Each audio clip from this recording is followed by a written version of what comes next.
오늘은 갈라디아서 말씀을 여러분들과 나누고자 합니다. 오늘 말씀은 5장 1절에서 5절까지 말씀을 나눴습니다. 그리스도께서 자유를 주셨으니 라는 주제로 여러분들과 함께 귀한 또 말씀의 은혜를 교훈을 새겨보는 그런 시간이 됐으면 좋겠습니다. 여러분, 자유는 무엇일까요? 자유가 무엇일까요? 자유는 억압할 수 없는 하나님이 주신 천부적인 권리다, 이렇게 정의해 볼 수가 있습니다. 그래서 God given right 이렇게도 표현을 합니다. 이 사실은 세계 문화사의 발전 과정을 통해서 나타났다, 그래도 틀린 말은 아닙니다. 인간의 역사를 보게 되면 인간들은 항상 자유를 추구하기 위해서 노력했던 그 모습을 찾아볼 수가 있습니다. 왜 그랬을까요? 왜 그들은 그 자유가 그렇게도 필요해서 그 모든 것을 다 자기네들이 동원해서 자유를 찾으려고 했을까? 거기에는 이유가 있습니다. 그 이유는 뭐냐면 자유는 인간의 존엄성과 깊이 연관이 있기 때문인 겁니다. 그래서 자신의 삶을 의미 있게 살아가는데 필수적인 거 하나를 뽑으십시오. 자신의 삶을 의미 있게 살아가는데 필수적인 게 뭡니까? 물어보면 사람들은 자유입니다, 이렇게 얘기한다는 것입니다. 그래서 오늘 이 아침에 여러분들에게도 한번 여쭤보겠습니다. 여러분들은 생각에 자유로우신 것 같으십니까? 나는 자유로운가? 한번 고민해 보셨습니까? 위키백과라고 하는 그 사전에 보게 되면 자유와 해방이라고 하는 그 단어에 대해서 이렇게 정의하고 있습니다. 내부와 외부로부터 구속이나 지배를 받지 않고 존재하는 그대로 스스로 하고자 하는 것을 할 수 있는 상태, 이렇게 정의되어 있습니다. 그러니까 내부와 외부로부터 구속이나 지배를 받지 않아야 된다는 거예요. 그러니까 자기가 하고 싶은 대로 할 수 있는 상태를 자유다, 자유다, 이렇게 얘기를 했다는 것입니다. 이 부분에 대해서 노예 출신 고대 그리스 스토아 학파 철학자인 에픽테토스는 이런 얘기를 했습니다. 자기 자신의 주인이 자신이 아닌 자는 결코 자유인이 아니다, 이 얘기를 했다는 것입니다. 다시 한번 읽어줄게요. 자기 자신이 주인이라고 느끼지 않는다면 그 사람은 결코 자기가 자유인이다 말할 수 없다, 그 얘기라는 것입니다. 여러분, 이 말의 의미가 뭘까요?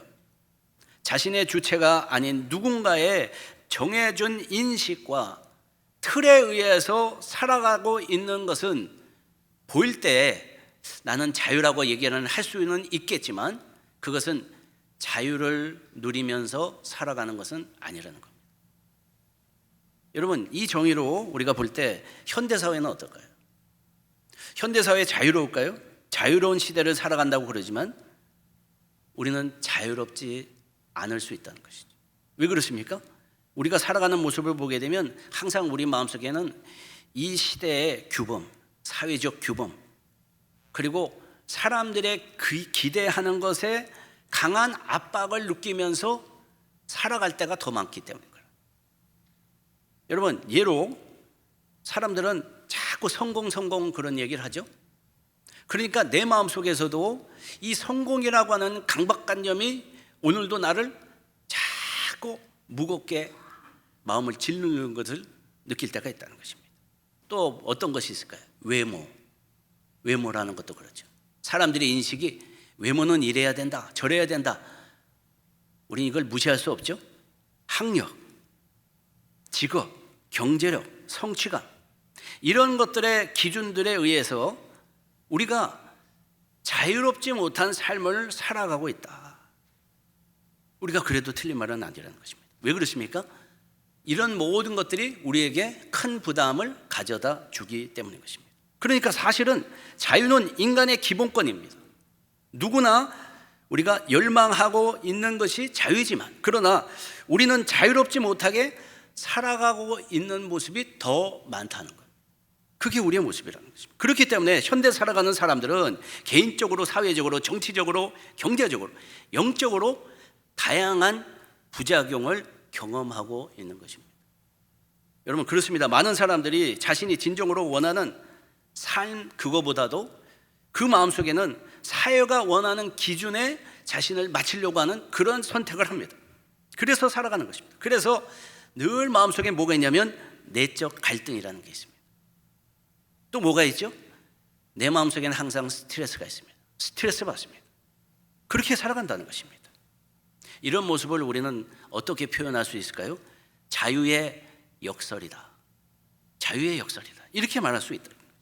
자유의 역설은 뭘까요? 자유로운 선택의 폭이 넓어졌다고 하지만 그러나 그 선택의 부담과 불확실성 때문에 억압 속에 살아가고 있다. 그 얘기인 것이죠. 이 얘기를 들어보니까 참 아이러니하죠. 그죠? 현대 많은 사람들이 가장 원하는 것이 자유인데 우리가 늘 얘기하는 것이 이 나라는 랜드 오브 프리덤, 자유의 나라라 그러는데 그런데 가만히 듣고 보니까 내가 자유롭지 않은 것 같다. 이걸 느끼게 된다는 것입니다. 그렇습니다. 왜 자유를 누리라고 준 건데 우리는 못 느낄까? 왜 그럴까요? 그 이유는 우리를 속이는 마귀의 지배 그리고 억압 속에서 우리는 벗어나고 있지 못하기 때문에 그렇다. 우리는 그렇게 정의해 볼 수가 있습니다. 그렇습니다. 여러분 스스로 가만히 자신을 한번 묵상해 보세요. 오늘 이 시간에도 한번 묵상해 보세요. 우리들은 일상을 살면서 갑자기 가만히 보게 될 때 뭔가 우리를 얽매고 있는 그런 감정 같은 걸 느낄 때가 있습니다. 어떨 때는 쇠사슬 같은 게 우리를 칭칭 묶어 있는 것 같은 그런 감정을 느낄 때가 있다는 겁니다. 그런 걸 느낄 때 이런 보이지 않는 억압의 감정 이런 것을 우리는 심리학에서 뭐라고 하는지를 찾아보게 되면 뭐라고 소개하고 있냐면 디프레션 이렇게 얘기를 합니다. 디프레션 이것을 번역하게 되면 억압의 감정이다 이렇게 얘기합니다. 그렇습니다. 현대인을 위협하는 가장 심각한 감정 중에 하나를 찾아라 그러면 디프레션입니다. 디프레션. 자꾸 자기를 부담을 준다는 것이죠. 여러분 이것이 왜 생겼을까? 우리 한번 생각해 보자는 것이죠. 하나님의 창조 질서가 깨어진 것이 언제부터 깨어졌는가? 성경을 보게 되면 죄가 세상에 들어오면서부터 하나님의 창조 질서가 깨어지기 시작했다는 것을 볼 수가 있습니다. 그래서 구후의 사람들은 어떻게 살았죠? 죄와 사망의 속박에서 갇혀서 영적인 포로된 삶을 살아가고 있다. 우리는 그 사실을 성경 속에서 발견할 수가 있습니다. 그래서 우리는 지속적인 죄의 습관에 묶여 있게 되는 거예요. 이러한 죄는 단순한 행동뿐만 아니라 마음, 어떨 때는 생각 이런 것들의 속에 들어가서 문제를 일으키기 시작합니다. 그래서 우리의 인격과 삶이 병들게 되고 그로 인해서 우리가 가지고 있는 능력도 제대로 발휘하지 못하는 경우가 많다는 것입니다. 이 감정에 사로잡히니까 늘 힘든 겁니다. 고통이 옵니다. 기쁨이 없습니다. 행복하지 않습니다. 바로 이것을 심리학자들이 우리에게 알려주고 있는 억압의 감정이라는 것입니다. 디프레스. 그래서 심리학자들은 우리가 가지고 있는 실망감, 자기 모멸감, 불만족, 고르지 못한 감정, 어떤 사람들은 고르지 못한 감정이 있죠. 자꾸 마음이 변합니다. 들쑥날쑥. 어떨 때는 기쁜 것 같다가 어떨 때는 감정이 막 복받치기도 하고 이런 감정을 가지고 어떤 사람들은 죄책감을 느끼고 분노 이런 것들을 느끼고 원인을 보게 되면 왜 이러는가를 가만히 보게 되면 그것이 억압의 감정이 원인으로 작용하고 있다. 이것을 발견할 때가 많다는 것입니다. 자, 그러니까 우리가 알아야 될 것은 뭐냐? 이 억압의 감정은 어디서 오는가? 그걸 알아야 된다. 본고장이 어딜까? 우리가 성경적으로 해석한다 그러면 그것은 죄의 본성에서 오는 거예요.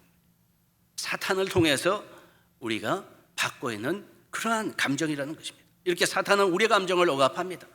우리가 감정의 노예가 되게 합니다. 그래서 결국 어떻게 만드냐? 스스로 우리 자신이 우리를 파괴하는 존재가 되게 한다는 것입니다. 이렇게 사단은 우리를 억압된 감정의 어둠 속에 갇히게 하고 내 마음에 자꾸 기쁘지 않은 생각들을 만들어냅니다. 그리고 행동을 그렇게 하게 합니다. 그렇게 함으로 인해서 우리는 사단의 조종 안에서 살아가게 됩니다. 여러분 그렇습니다. 바로 이것이 사탄의 전략이라는 것이죠. 그러니까 성경적 관점에서 볼 때 이 영적 존재인 사람의 감정이 자꾸 혼란을 느끼고 억압의 감정을 우리가 느낀다면 그것은 다른 데서 원인을 찾기보다도 이것은 사탄의 공격이다, 이렇게 우리가 이해할 수 있어야 된다는 거죠. 자, 그렇다면 이 억압된 감정에서 우리가 어떻게 벗어날 수 있을까? 그것이 아주 중요한 질문일 것입니다. 어떻게 벗어날 수 있을까요? 성경에서는 무엇라고 그것을 해답으로 주고 있을까요? 그 해답은 오늘 우리가 읽어본 말씀에 있다는 것입니다. 여러분 찾으시면 갈라디아서 5장 1절의 말씀을 우리 다 같이 찾으실 때 힘차게 다시 한번 합독해 보도록 하겠습니다. 시작. 그리스도께서 우리를 자유롭게 하려고 자유를 주셨으니 그러므로 굳건하게 서서 다시는 종의 멍에를 매지 말라. 할렐루야. 오늘 본문에서 말씀하고 있습니다. 누가 우리를 위해서 뭘 하셨다 그랬죠? 그리스도께서 무엇을 우리에게 주셨다 그랬습니까? 우리를 자유롭게 하시려고 그리스도께서 뭘 주셨어요? 자유를 주셨다 그랬습니다. 자유를 주셨다, 이 말씀을 하고 있는 것입니다. 자, 오늘 본문은 바울이 갈라디아 교회에 자기가 하고 있는 이야기입니다. 이 갈라디아 교회 사람들은 복음을 들었습니다. 그래서 예수님을 영접했어요. 그 결과로 어떻게 됐을까요? 예수님께서 주신 자유를 얻었던 그런 상태에 있었습니다. 자, 그런데 문제가 생겼습니다. 그 자유를 뺏으려고 하는 세력들이 교회에 들어오게 됐습니다. 그 사람들은 거짓 형제들이었습니다. 들어와서 자꾸 다른 복음을 전하기 시작했습니다. 그래서 그들을 자꾸 혼돈하게 만들었습니다. 자꾸 마음속에 걱정하게 만들었습니다. 불안하게 만들었습니다. 그들이 하려고 했던 목적이 뭘까요? 그들의 자유를 뺏으려고 하는 것이죠. 그렇게 그들이 가지고 있던 자유가 심각한 위기를 맞고 있다는 이야기를 들었을 때 바울이 이제 그 상황을 바로잡기 위해서 쓴 그 서신이 바로 갈라디아서입니다. 갈라디아 교인들에게. 그래서 바울은 오늘 본문에서 이 편지의 핵심이라고 할 수 있는 중대한 선언을 그들에게 알려주고 있는 것입니다. 바로 그것이 1절의 말씀이죠. 중대한 선언이 뭡니까? 그리스도께서 우리를 위해서 자유롭게 하려고 자유를 주셨다는 것이죠. 자유를 주셨다. 그러므로 굳건하게 서서 다시는 종의 멍에를 매지 말아야 되는 것 아니냐, 이야기를 하고 있다는 것입니다. 무엇보다 중요한 사실은 뭡니까? 우리는 오늘 본문을 통해서 우리가 깨달아야 되는 것이 있다는 것입니다. 그것은 뭐냐면 자유는 어디서 오는 것일까? 우리의 마음에 자유를 원한다면 우리는 어디서 그 해결의 방법을 찾아야 될까? 그거 아니겠습니까? 자유가 왜 우리에게 주어졌을까? 여러분, 그 이유가 뭘까요? 자유의 출처가 어디라고 성경은 이야기하고 있죠? 오늘 본문에 보게 되면 예수님이다, 그렇게 말씀하고 있다는 것입니다. 그렇습니다. 우리 예수님은 진정한 자유의 출처가 되신다고 성경은 말씀하고 있습니다. 왜 그렇습니까? 예수님께서 하신 일이 무엇입니까? 우리가 죄의 노예로 살아가고 있을 때, 사탄의 지배 아래 우리가 괴로워하면서 살아가고 있을 때 주님께서 친히 이 땅에 오셨습니다. 우리를 위해서 고난을 받으시고, 그리고 멸시천대를 받으시고, 십자가를 지시고 골고다 언덕을 오르셔서 그 위에서 우리를 위해서 물과 피를 쏟으시고 우리를 위해 대신 죽어주심으로 인해서 그 결과가 어떻게 됐다 그랬죠? 우리를 죄의 억압에서 해방시켜 주셨다, 성경은 말씀하고 있다는 것입니다. 그렇기 때문에 여러분, 맞습니다. 성경은 우리를 뭐라고 설명하고 있냐면 죄의 노예였다, 이렇게 묘사하고 있습니다. 죄의 노예였다. 요한복음 8장 34절의 말씀 보십시오. 예수님께서 하신 말씀이 뭐라고 얘기하고 있습니까? 이렇게 얘기하겠습니다. 예수께서 대답하시되 진실로 진실로 너에게 이르노니 죄를 범하는 자마다 죄의 종이라. 이 말씀을 하고 있습니다. 이 말의 의미는 뭐냐? 우리가 예수님 믿기 전에는 어떤 존재였다는 거예요? 죄가 우리의 삶의 주인 노릇했다. 죄가 우리의 삶의 주인 노릇했다. 그래서 우리가 가야 되는 방향을 그들이 이끌어서 우리가 가야 되는 방향으로 가지 못하도록 끌고 다니는 그런 일을 하고 있었다는 것입니다. 자, 그렇게 죄가 우리를 억압하고 우리가 원하는 선한 길로 나가지 못하게 하니까 우리 마음속에서 늘 불안했겠죠. 기쁘지 않았겠죠.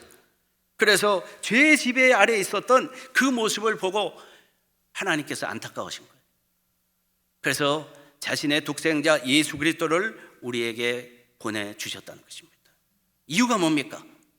주님께서 그 하나밖에 없는 독생자를 주신 이유가 뭐라고 해서 우리에게 자유를 주시려고, 우리를 자유롭게 하시려고. 그러나 우리가 예수를 믿게 되면서 우리는 죄의 종에서 벗어나서 우리가 그렇게 살아가고 있는가를 한번 물어보자는 것이죠. 그렇습니다. 하나님의 자녀로서 우리는 새로운 정체성을 갖게 되었다고 우리는 늘 말합니다. 자유함을 얻었다고 얘기합니다. 그 말씀이 여러분 오늘 본문의 말씀이잖아요. 갈라디아서 5장 1절의 말씀. 그리스도께서 우리를 자유롭게 하려고 자유를 주셨다. 우리는 어떤 사람입니까? 주님께서 주신 자유를 받았던, 지금도 받고 있는, 그것을 받은 그런 사람이라는 것이죠. 그러니까 우리는 예수님을 통해서 이제는 죄의 노예 상태에서 해방된 삶을 살아야 된다는 것이죠. 진정한 우리가 자유를 누리면서 살아야 되는 존재인데, 과연 우리의 삶에는 내가 생각할 적에 자유로운가를 한번 물어보자는 것입니다. 여러분 그렇습니다. 예수님이 우리에게 주신 자유의 목적이 뭡니까? 예수님이 우리에게 주신 자유의 목적이 뭐죠? 우리가 자유로우라는 거죠. 자유로워라. 자유롭게 하려고. 그래서 이것을 헬라어 원문을 보게 되면 그대로 해석한 그 원문의 내용이 이렇게 되어 있습니다. 그리스도께서 우리를 자유롭게 하였으니 그 자유 안에 있게 되었다. 그러니까 우리는 자유 안에 있게 된 존재라는 것이죠. 여기서도 중요한 단어가 있습니다. 자유라는 글 뭘까요? 헬라어 원문에 보게 되면 자유라고 하는 그 단어를 소개하고 있는데 그 뜻이 우리가 해석하면 어떤 뜻일까? 세 가지의 뜻이 있습니다. 첫째, 자유는 우리가 자유롭게 되는 것을 얘기해요. 자유롭게 되는. 자, 두 번째는 뭐냐? 자유는 뭐냐? 해방된 것을 이야기해요. 우리가 속박 속에 있던 그 모든 것이 해방된 것을 자유라고 얘기해요. 세 번째 뜻은 뭐냐? 면제되었다. 그것을 우리는 헬라어 단어에서 자유라 이렇게 이야기한다는 것입니다. 그러니까 이 말의 의미는 자유자의 아들인 예수 그리스도를 믿는 믿음으로 성령으로 거듭난 자라면 이전에 우리를 억누르고 있던 족쇄와 같은 율법의 구속과 죄로부터 해방의 삶을 살아야 된다는 것이죠. 이제는 그렇게 사는 것이 너무나도 당연하다. 여러분, 악한 영 마귀로부터 지배에서 벗어나서 해방되어 살아가야 되는 것이 우리의 모습이라는 것입니다. 그래서 영어 성경에 보게 되면 이 자유라고 하는 단어를 어떻게 해석하고 있냐면 free 이렇게 해석해요. 또 다른 버전에서는 freedom 이렇게 얘기하고 있습니다. 그러니까 예수를 믿는 것은 단순한 신앙의 행위로 그것이 우리가 예수를 믿는다가 아니라는 겁니다. 정확한 의미는 뭐냐? 삶의 변화가 일어나게 되는 것이 예수를 믿는 그 이유라는 것이죠. 어떤 변화일까요? 진정한 자유를 우리가 경험하고 살아가야 된다. 진정한 자유. 그러니까 예수를 믿는다는 것은 진정한 자유를 누리는 기회를 하나님으로부터 우리가 받은 것이라는 것이죠. 그런데 우리는 그 기회가 어떻게 사용되고 있는가를 보자는 것입니다. 그런데 본문은 이렇게 예수를 믿는다면 진정한 자유를 누리면서 사는 것이 당연하다고 말하지만 제가 서두에 말씀드린 것처럼 현대를 살아가는 우리의 모습은 어떠한 것이죠? 여러분 주위를 보십시오. 자유롭지 못한 영혼들이 너무 많지 않습니까? 요즘에 정신병이 왜 이렇게 많은지, 얼마나 많은 고민들이 있는지 여러분 그것을 볼 때가 있습니다. 우리도 마찬가지고 우리도 예수 믿지만 마음속에 해결하지 못하는 문제들이 너무 많습니다. 괴로워요. 제가 얼마 전 한 기독교 신문을 봤는데 거기에 보니까 그 제목이 참 인상적이더라고요. 뭐라고 제목을 붙여놨냐면 예수 없는 붕어빵 기독교 현실 아닌가. 예수 없는 기독교 붕어빵 현실 아닌가. 붕어빵에는 앙꼬가 들어가야 되잖아요. 그 기독교에는 빠지지 말아야 되는 게 뭡니까? 예수님이잖아요.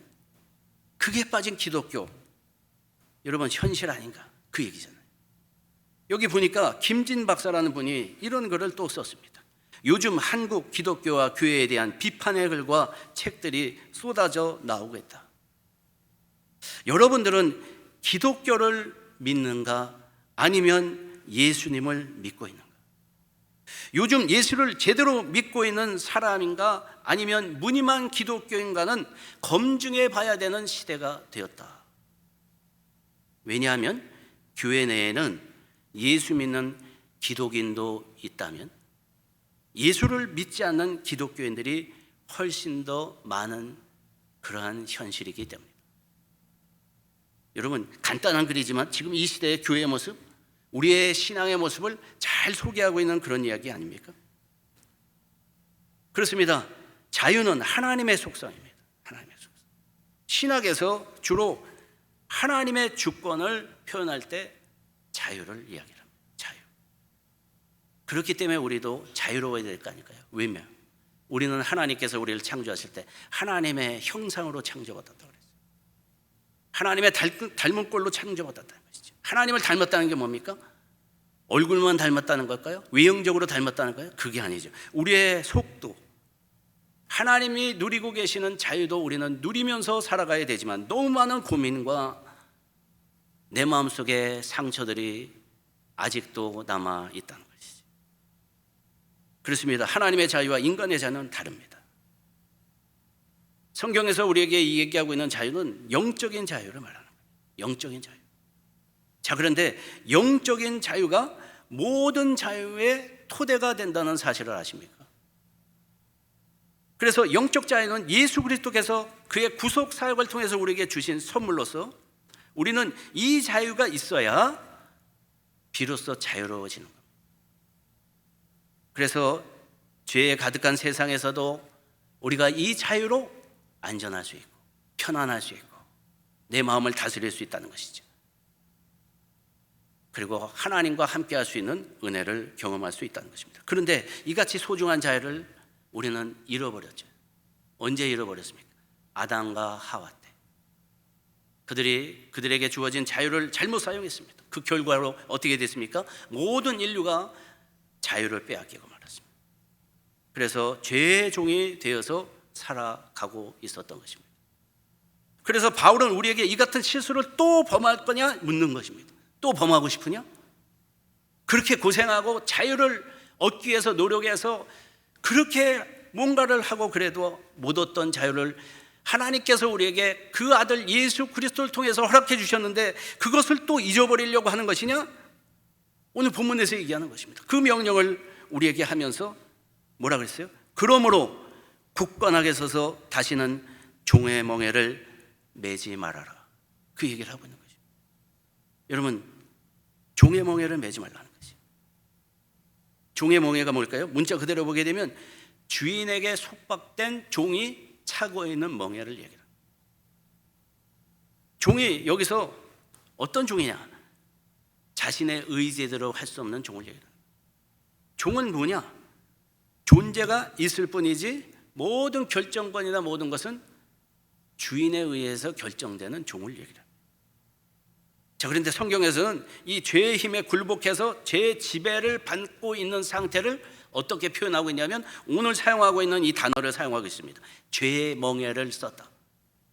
그러니까 우리도 지금 우리의 삶에서 누가 우리를 지배하고 있느냐에 따라서 나는 종의 멍에를 매일 수도 있고 그렇지 않을 수도 있다. 그 얘기를 하는 것입니다. 종의 멍에.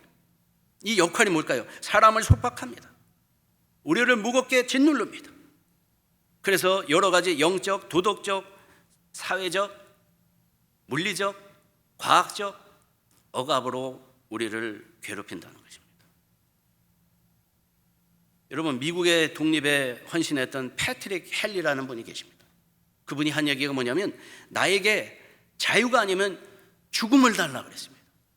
나에게 자유가 아니면 죽음을 달라. 이 표현가 뭡니까? 자유가 목숨보다도 귀하다. 나는 자유를 위해서는 내 목숨도 내어놓을 수 있다는 얘기. 자유가 그렇게 소중하다는 것이죠. 그런데 그런 사실을 우리가 부인합니까? 그렇지 않습니다. 우리도 똑같다는 거죠. 지금 이 시간에도 나에게는 자유가 소중한 거죠. 그런데 그 자유를 주셨는데 다시 멍에를 매는 어리석음을 범해서 되겠냐는 거죠. 여러분, 그런데 이 같은 영적인 차원의 일들이 우리 속에서 일어나고 있다는 것입니다. 그렇습니다. 사랑하는 성도 여러분, 죄와 마귀의 종이 되어서 오늘도 우리가 살아가고 있는 것은 아닌가.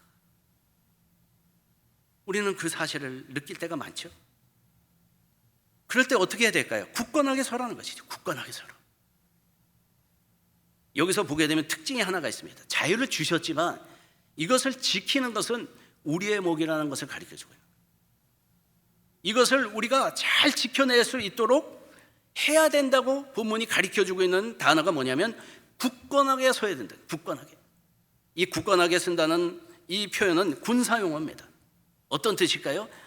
적의 공격에 대비해서 경계를 하고 굳세게 방어하는 겁니다. 철저하게. 이걸 막지 않으면 나는 죽을 수도 있다. 이 생각을 가지고 철저하게 방어하는 것입니다.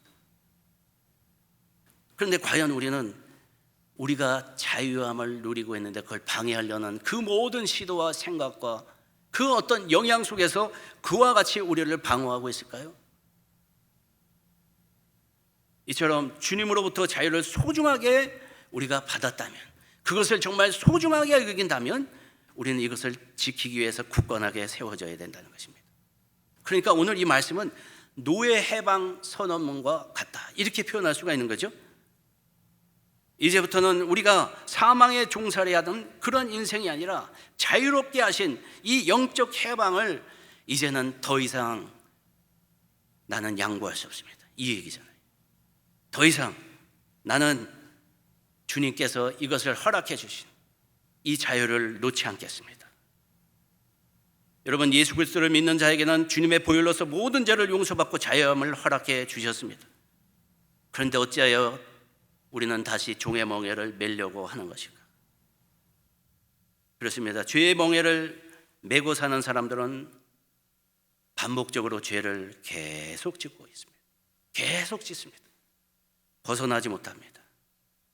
자신의 의지와 상관없이 죄의 습관에 얽매여서 살아간다.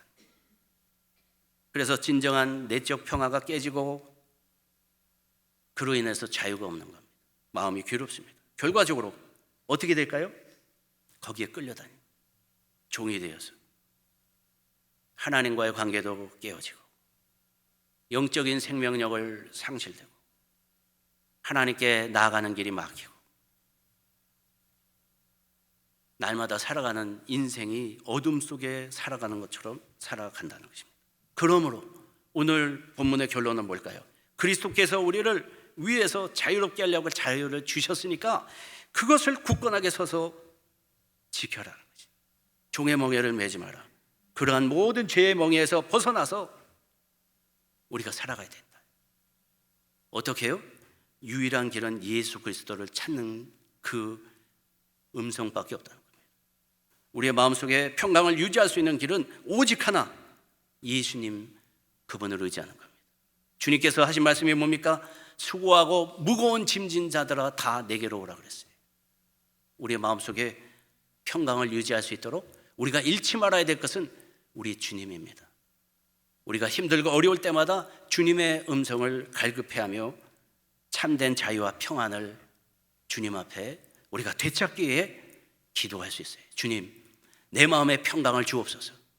주님, 내 마음속에 있는 어둠의 생각들을 예수의 이름으로 해결해 주옵소서. 주님께서 나의 마음속에 다시 주님께서 주신 참된 자유를 누릴 수 있도록 일하심을 보게 하여 주시옵소서. 기도하시며 승리하시는 여러분 모두가 되시기를 주님의 이름으로 축원합니다.